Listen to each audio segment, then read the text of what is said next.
Oke, Assalamualaikum warahmatullahi wabarakatuh. Mahasiswa yang berbahagia. Hari ini saya akan mencoba menjelaskan bagian kedua dari buku The Principle of Economics karya MNQ ini terkait dengan bagaimana kita mencoba menjadi berpikir seperti seorang ekonom gitu ya.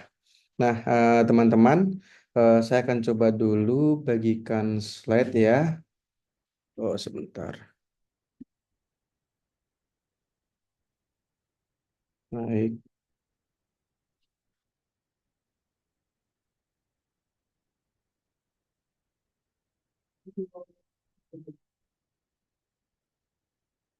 Oke,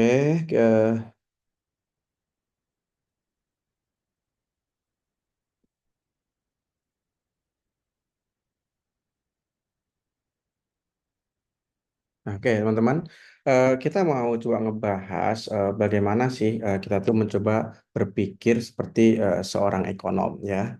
Eh, Thinking like an econom.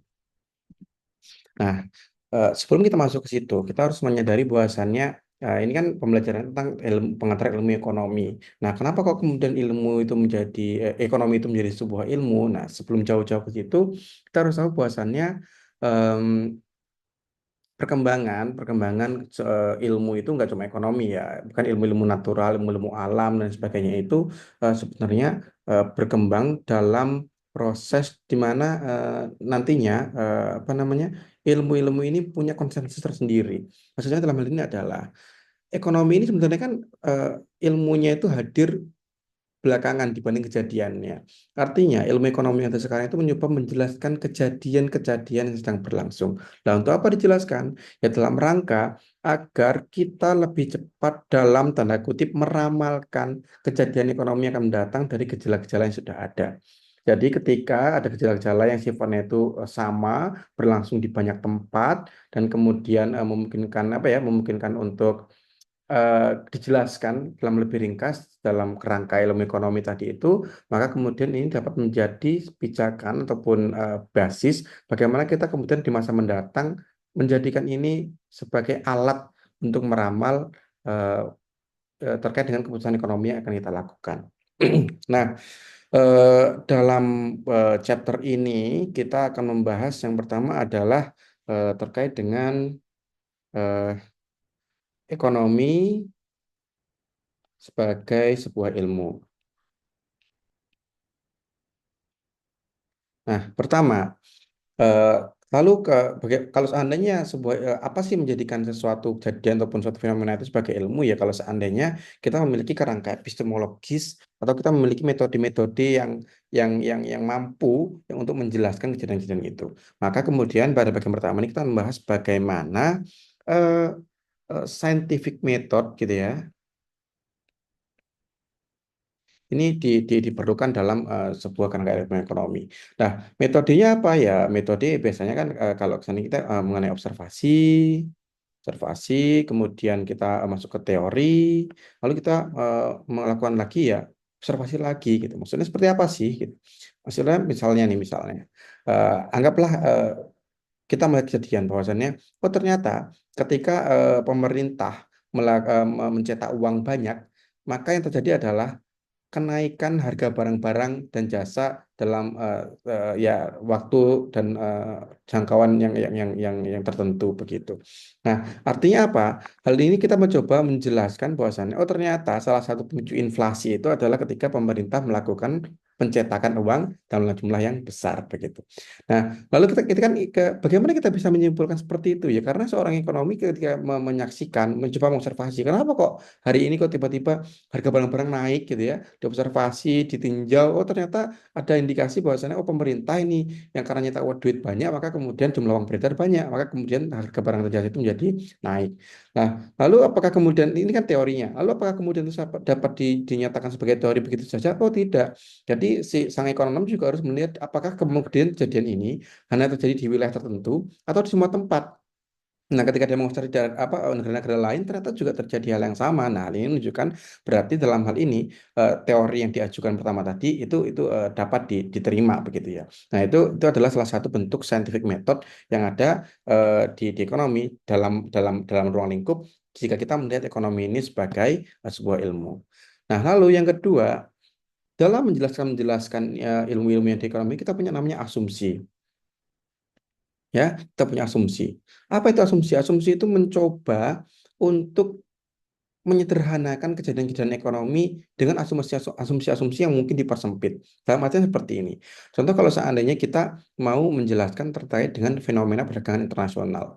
Nah, biasanya kalau kita menjelaskan fenomena perdagangan internasional itu ya kita hanya bisa mungkin menyajikan ataupun memperlihatkan hubungan antara dua negara. Padahal kan kejadiannya nggak seperti itu. Kejadiannya adalah ke perdagangan internasional itu Indonesia saja nggak mungkin cuma bekerja sama atau melakukan perdagangan internasional dengan satu negara, pasti juga beberapa negara. Nah, ini kemudian kita punya asumsi. Atau apa contoh lain? Misalnya kita contohkan misalnya terkait dengan permintaan dan terkait dengan hukum permintaan ya, hukum permintaan misalnya. Nah, apa sih hukum permintaan secara umum? Jika harga naik gitu ya, price-nya naik, maka quantity demand-nya itu turun gitu ya. Nah, ini kan ada catatannya. Jika dalam kondisi apa? Status paribus, artinya apa? Faktor lain, faktor lain tetap.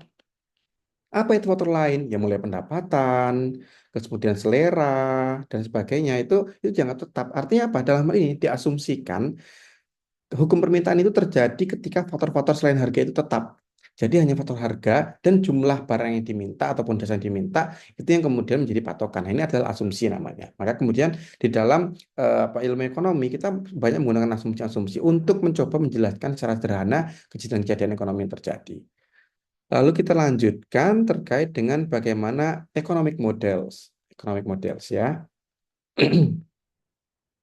Economic model. Nah, kalau kita belajar, kalau teman-teman pernah nih ingat kalau dulu belajar di SMA atau SMP begitu, belajar tentang anatomi manusia atau mungkin kerangka manusia atau mungkin organ dalam manusia kan kita pasti disajikan ya. Ada patung di lab di laboratorium itu ada patung-patung, baik itu ada kerangka ataupun mungkin organ dalam manusia begitu. Nanti kita dicontohkan. Nah, di ekonomi semua ilmu itu biasanya punya pemodelan-pemodelan seperti ini. Dalam rangka apa? Dalam rangka menyajikan hal-hal yang lebih sederhana ya. Lagi-lagi itu menyederhanakan, karena kalau seandainya nggak disederhanakan, pokoknya kita mau mencari tubuh terus semua tubuh ditampilkan, masa kita harus membedah-bedah diri itu kan nggak mungkin. Maka kemudian ada model-model. Nah, di ekonomi bagaimana modelnya? Apakah modelnya juga dalam bentuk benda? Mungkin tidak gitu. Jadi ada beberapa model yang biasa digunakan dalam ekonomi. Nah, mungkin pertama adalah kita belajar namanya eh, apa namanya, circular flow diagram. Nah, ini salah satu bentuk model yang mungkin kita bisa pelajari. Misalnya apa sih yang kita pelajari di situ? Nah, ini biasa menjelaskan hubungan antara rumah tangga perusahaan gitu ya dengan rumah tangga keluarga. Nah, di sini dalam prosesnya kita kita melihat di sini ada pasar, barang, dan jasa. Nah, pasar barang dan jasa ini apa? Berarti rumah tangga perusahaan ini menghasilkan barang dan jasa, good and services. Lalu siapa yang menggunakannya? Rumah tangga keluarga. Nah, apa yang yang harus dikorbankan rumah tangga keluarga untuk menikmati barang dan jasa? Ya berarti harus ada namanya itu ada rupiah kalau kita ngomong di Indonesia. Berarti ini apa? Ini berarti expenditure atau spendingnya. Nah, lalu apa yang diperoleh di sini? Ya berarti ada di sini ada revenue untuk perusahaan. Nah, ini kalau kita ngomongin dalam skala pasar barang dan jasa. Lalu juga ada pasar pasar input atau mungkin kalau orang bilangnya pasar faktor produksi begitu. Nah, di pasar faktor produksi ini siapa yang punya faktor produksi? Ya rumah tangga keluarga. Maka kemudian rumah tangga keluarga memberikan faktor produksi ataupun ya menjual lah ya faktor produksinya itu kepada perusahaan. Nah, apa itu faktor produksi? Bisa saja modal, tanah, apalagi mungkin ada juga ya tenaga kerja dan lain-lain. Nah, ini dibutuhkan oleh rumah tangga perusahaan dalam rangka melakukan proses produksi. Lalu apa yang harus imbalan dari ini semua? Ya imbalannya itu adalah berupa apa? Ya upah, terus kemudian mungkin di sini ada pembagian laba, atau sewa dan lain sebagainya. Nah, ini model ini adalah salah satu model untuk menjelaskan yang namanya itu tadi circular flow diagram dari rumah ekonomi. Nah, apakah kemudian pelaku ekonomi itu hanya rumah tangga, keluarga, dan perusahaan? Oh tidak, tentu masih banyak lainnya. Masih ada rumah government ataupun pemerintah, masih ada luar negeri. Nah, itu silakan dalam kerangka model-model seperti ini. Artinya apa? Untuk memudahkan menjalankan kejadian ekonomi itu dimodelkan dimodelkan termasuk ini adalah bentuk pemodelan dari kejadian ekonomi. Karena apa? Akan memudahkan menjelaskan kejadian seperti apa. Nah, lalu kita masuk ke model yang kedua, yaitu misalnya adalah eh, The Production Possibilities Frontier. Ini ya, kita singkat aja TPF. Nah, apa itu Production Possibilities Frontier? Itu adalah grafik yang mencoba menjelaskan kombinasi dua barang atau jasa yang dapat diproduksi dengan mempertimbangkan faktor produksi yang dimiliki atau sumber daya yang dimiliki. Kita contohkan seperti ini. Nah, anggaplah eh, kita ini sedang mencoba memproduksi. Maaf, ini kita biar agak lurus ya. Coba kita misalkan kita sedang memproduksi ada ini komputer, ada di sini mobil gitu ya. Nah, lalu possibility frontier digambarkan seperti apa ya? Digambarkan seperti ini. Nah, gitu. Artinya semua barang dan jasa yang diproduksi di titik-titik ini, di titik-titik sepanjang garis ini adalah barang dan jasa yang possibilities-nya yang memungkinkan untuk diproduksi karena kepemilikan sumber daya. Nah, kalau seandainya di luar sini, misalnya di sini, nah ini menunjukkan bahwa ini tidak mungkin diproduksi karena sumber dayanya tidak memungkinkan. Atau kalau seandainya diproduksi di dalam bagaimana Pak? Kalau di dalam ini possibilities-nya ada, kemungkinannya mungkin diproduksi, tapi tidak efektif dan tidak efisien. Kenapa? Karena faktor ataupun sumber dayanya itu tidak digunakan secara maksimal. Nah, ini adalah salah satu bentuk model lain nih dari apa nama yang ada di ekonomi itu melalui grafik-grafik. Termasuk kalau kita ngomongin permintaan penawarkan juga ada ya, yang nanti ada di sini grafik apa namanya price-nya, di sini ini quantity of demand-nya begitu. Eh, Tadi ya kita bisa memperlihatkan berapa sih hubungan antara harga dengan tadi itu peningkatan kuantitas harga dan barang dan jasa yang akan diminta oleh konsumen. Gitu. Nah, ada kalanya di kurva itu mengalami pergerakan dan pergeseran. Kalau pergerakan itu pergerakan di sepanjang titik-titik ini. Saya pakai warna baru ya. Jadi di sepanjang titik-titik ini itu namanya pergerakan. Tapi ada terjadi pergeseran. Kenapa terjadi pergeseran? Misalnya nih di dalam kasus yang ada komputer dan ada mobil ini, misalnya kita melihat oh ternyata ada sesuatu yang membuat produksinya bisa lebih efektif. Misalnya apa? Oh teknologinya meningkat. Artinya apa? Yang awalnya cuma diproduksi di daerah sini kita bisa meningkat di daerah sini. Nah, kemudian itu membuat kurvanya bergerak, berubah. Nah, misalnya seperti ini. Nah, ini namanya itu pergeseran. Nah, pergeseran juga terjadi di kurva-kurva yang lain. Karena apa? Karena ada faktor-faktor lain yang kita mendukung atau membuat apa namanya ya kejadian itu berubah.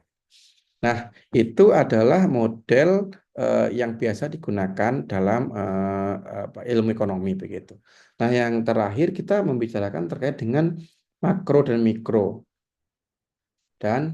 mikro. Kita mikro dulu ya. Jadi kalau mikro itu apa sih? Kalau mikro itu ya berarti kejadian-kejadian ataupun fenomena-fenomena yang terkait dengan rumah tangga dan perusahaan dan bagaimana mereka membuat keputusan atas kejadian-kejadian itu dan kemudian bagaimana interaksi antara apa namanya rumah tangga keluarga dengan rumah tangga perusahaan. Nah, itu kejadian-kejadian itu dibahas dalam mikroekonomi. Makanya teman-teman nanti kalau di mikroekonomi akan belajar tentang bagaimana elastisitas harga, hukum permintaan, penawaran, itu semua akan dibahas di dalam mikroekonomi. Ada juga bahasanya makro, artinya apa? Ini sudah ngomonginnya itu adalah wilayah yang lebih luas. Jadi makro itu adalah studi dari fenomena ekonomi yang lebih luas lagi, yang nanti di dalamnya itu ada terkait dengan inflasi, pengangguran, dan pertumbuhan ekonomi. Nah, itu nanti dibahas dalam ekonomi makro. Nah, dari apa namanya eh, ekonomi sebagai sebuah ilmu itu setidaknya ada itu yang kita bahas. Lalu kita akan masuk ke hal berikutnya yaitu terkait dengan eh, bagaimana eh, apa namanya seorang ekonom itu berperan sebagai advisor apa ya, mungkin penasehat begitu, penasehat ya atau advisor nanti cari bahasa yang lainnya. Nah, sebagai penasehat kita perlu memahami terkait dengan positif gitu ya, positif versus normatif analisis.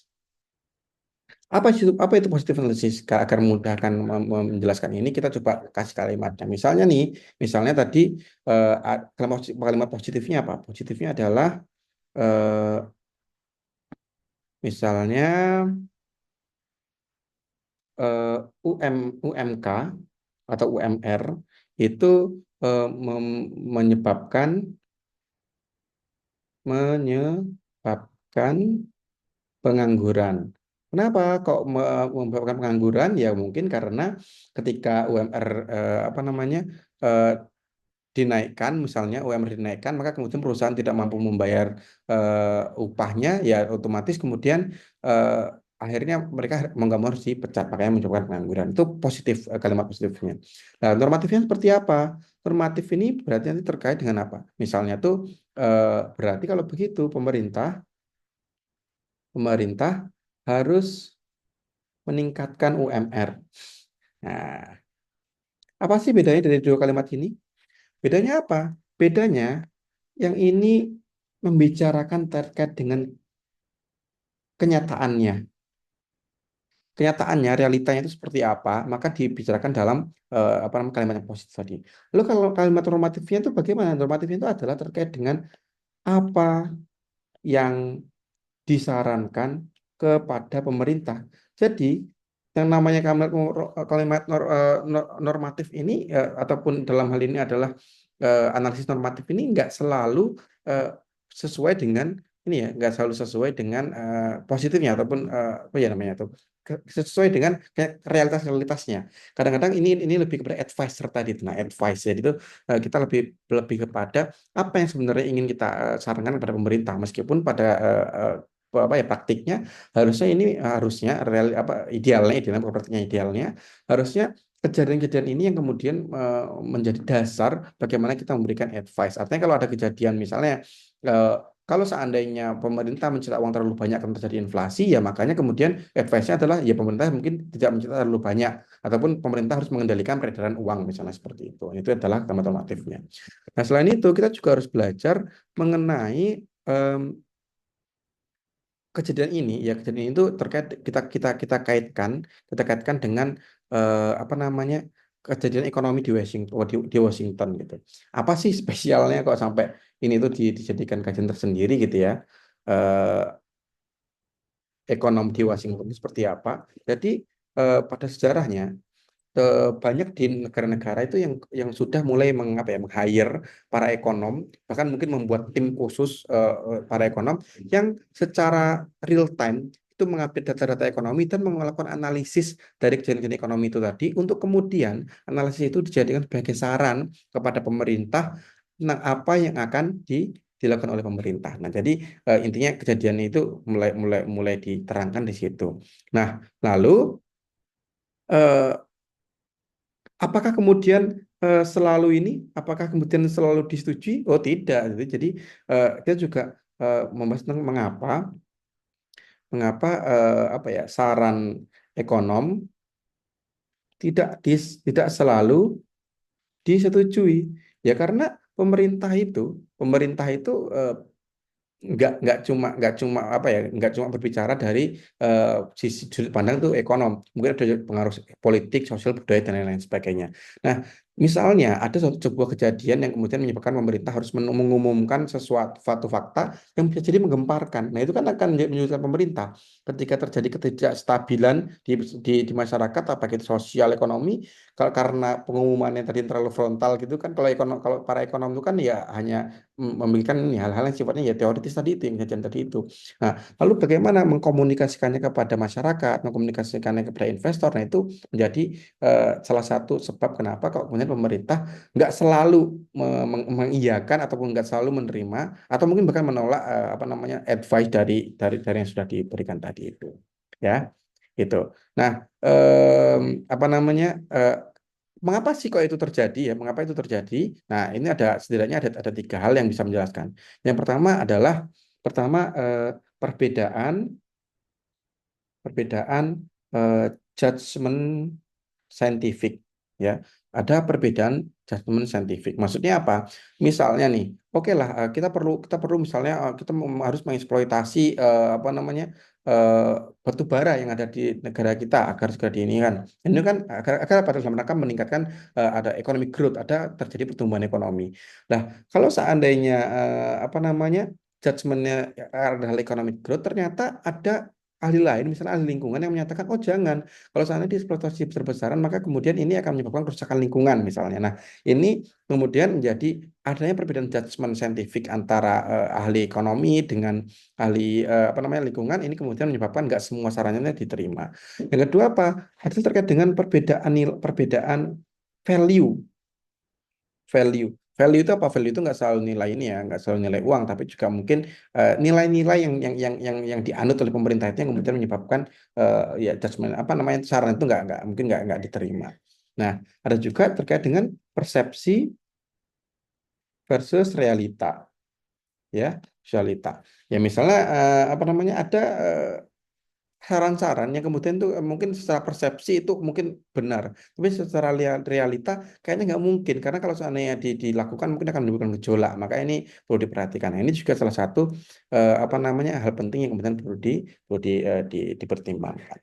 Nah, teman-teman, ini adalah setidaknya apa ya rangkuman dari chapter 2 dari buku ini, yaitu terkait dengan bagaimana kita mencoba menjadi eh, inilah berpikir seperti seorang ekonom begitu, berpikir seperti orang ekonom. Nah, em, hal-hal ini nanti mungkin akan dijelaskan lebih lanjut melalui apa ya, melalui pertemuan-pertemuan secara langsung yang kita akan menjelaskan apa sih kejadian ekonomi yang dapat kemudian dipelajari dari sisi keilmiahan, grafik-grafik apa saja ataupun model-model seperti apa saja yang menjelaskan kejadian ekonomi. Nanti kita akan pelajari lebih lanjut.